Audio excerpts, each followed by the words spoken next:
I am a Scaramuche simp. Who could have guessed? So today I want to answer the question, will Scaramuche be playable? With the release of 2.1 to 2.3, they are setting up Scaramuche to either be a world-end boss or a new playable character, so it's only fair that we start speculating. Disclaimer: this is a video based on the lore and story perspective of a character's playability. I will not be looking at any data mined information or other predictions. Any leaks whatsoever will not affect this video. I will be speculating and presenting both sides of the argument as well. This video will cover the potential plotlines and justifications for both yes and no, and I will also be speculating about what will happen when we do find him regardless of playability. Again, I'll be tackling both yes and no perspectives for this video. Let's begin with the shorter one. No, he won't be playable. Based on lore, there are three key reasons the active plotline with Scaramuche is against his playability. First is his relationship with the Traveler. When reading patterns from existing characters that we know at the moment, there is a trend when it comes to playability based on lore. The character needs to not have active hostility towards the Traveler.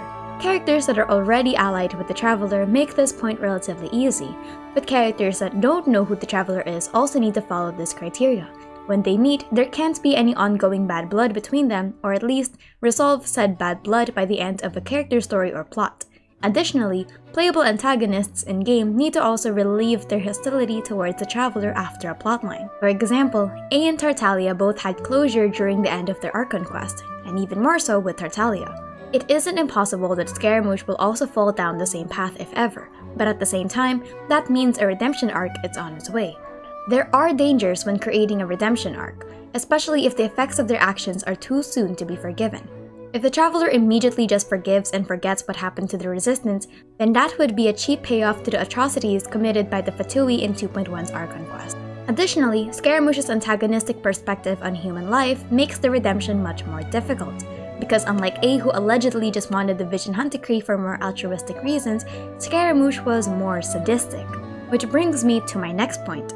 His personality is actively antagonistic towards others. It is possible that he wouldn't want help from others. That includes the Traveler. When we meet him again, he'll still be a conniving and cunning character that the Traveler doesn't trust. Additionally, the Husk of Opulent Dreams paints him to be a sadistic and bored person, and he was known as one of the most hated harbingers.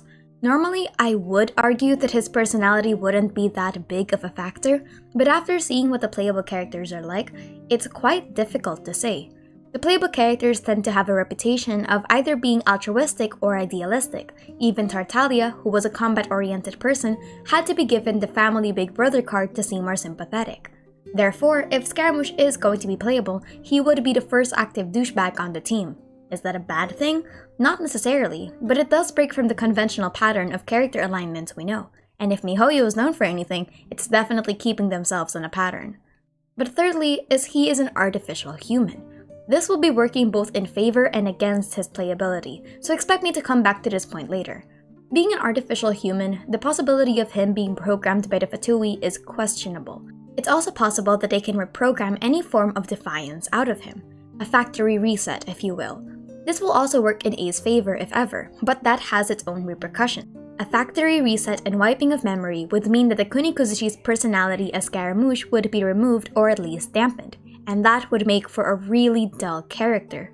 Most people like the Harbinger because he's the Harbinger, and the sob story from the Opulent Dreams is just additional information. If they go down this path, playable or not, that will remove the character's personality and just leave him like an empty shell. At that point, it isn't even worth to have him as a character at all.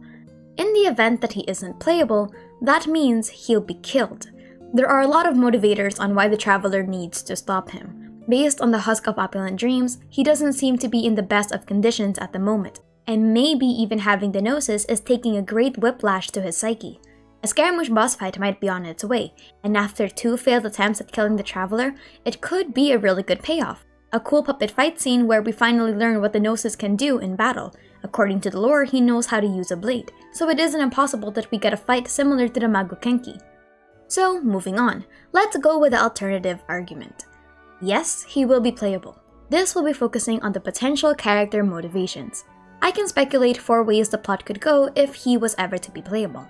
First is that he and the Traveler go into a forced alliance. The Traveler has been known to partner with others for information.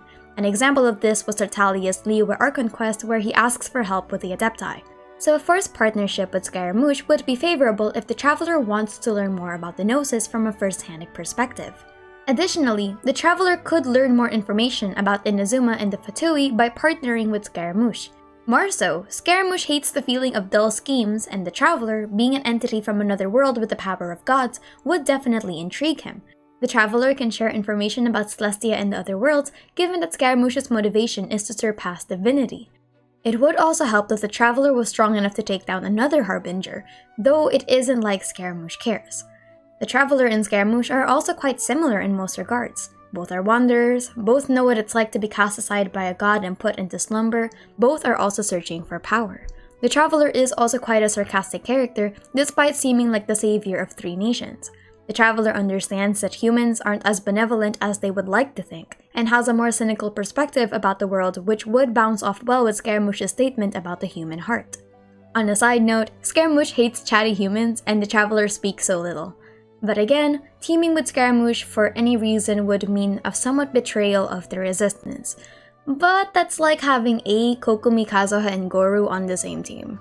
Secondly is, again, the aspect of him being artificially created. Kunikuzushi has close ties with the Shrine Maidens of Mount Yogu, since he was sent there after his creation. By addition, it isn't impossible to say that A could also factory reset him for the sake of redemption, but I will argue again that this is the worst way for him to be playable. Thirdly is his lack of allegiance. From the Surpassing Cup, we know that Scaramuche has no real alliance or connection to the Fatui. It's hinted that he was amused with them, which was why he joined, which cuts in closer with the Husk of Opulent Dreams, in which he states he abandons things that are dull. Unlike Senora and Child, who are motivated by admiration to the Tsaritsa, or the Torre that was motivated for resources, Scaramuche doesn't have any real reason to stay in the Harbingers. If he was playable, it's most likely he'll either accompany the Traveler in story, such as he will be a recurring character, or he'll disappear entirely from the plot after Inazuma. However, Scaramuche is known to not have any cares to give, so it is what it is. Additionally, I don't really think he has any actual gripes with Il Dottore. Either his programming doesn't allow him to actually have anger towards Il Dottore, but also because he and Dottore are actually quite similar. So if ever he does become playable, it wouldn't be motivated by revenge towards the Fatui. But what it can be motivated by is actually removing the Gnosis. So my fourth reason is that if he is playable, it'll be by asking the Traveler about the Gnosis and trying to fix himself. In turn, this means he would have an active plotline and become a potential recurring character. Each playable character seems to be defined by a personal worry or gripe that gives way to their character story. This, in turn, introduces more playable content. Scaramuche plays around with the broken puppet motif, a mix between Pinocchio and Frankenstein's monster, so him finding this existence and sentience after being cast aside would be a good motivation to be more quote-unquote sympathetic. But as for his more active side of the story, according to the Husk of Opulent Dreams, he did use the Gnosis for himself. But he regrets doing so because he saw the Gnosis was just a sacrifice brimming with selfishness and hypocrisy. In the end, he wants to wrench the heart out, but can't because if he does so, he'll lose all semblance of emotion. If ever he becomes a recurring character, this means his active plotline is he'll be trying to live with these new emotions and the fact that he made a large mistake. He can't go back to the Fatui because he basically committed treason, and if he did go back, Dottore or Piero might just have the Gnosis fully removed, which is something Scaramuche doesn't want. He can try to go back to A, and it's possible she'll help him, but this also further proves A's point that Scaramuche was an unfit vessel for the Gnosis. He is too emotional for the burden. Therefore, the best way he can ask for someone's help is by contacting the Traveler, who also has no allegiance with anyone. It's possible that either he goes to them voluntarily to ask for help, or he is found in a ditch somewhere. The Traveler also has knowledge of artificial humans since he knows albedo, so in a way, Scaramuche could be his real self around the Traveler. Would that mean that the Traveler doesn't go to Yai regarding the situation? No. In my opinion, it might even play into Yai's story quest in the future. But the Traveler was never one to give someone secret if they ask properly for them to keep it. So, what happens now? Because regardless whether he's playable or not, we're going to need to find him in the game. The question is, where is he? All we know is that he isn't with the Fatui, and because he has no access to teleportation, he's most likely still in Inazuma.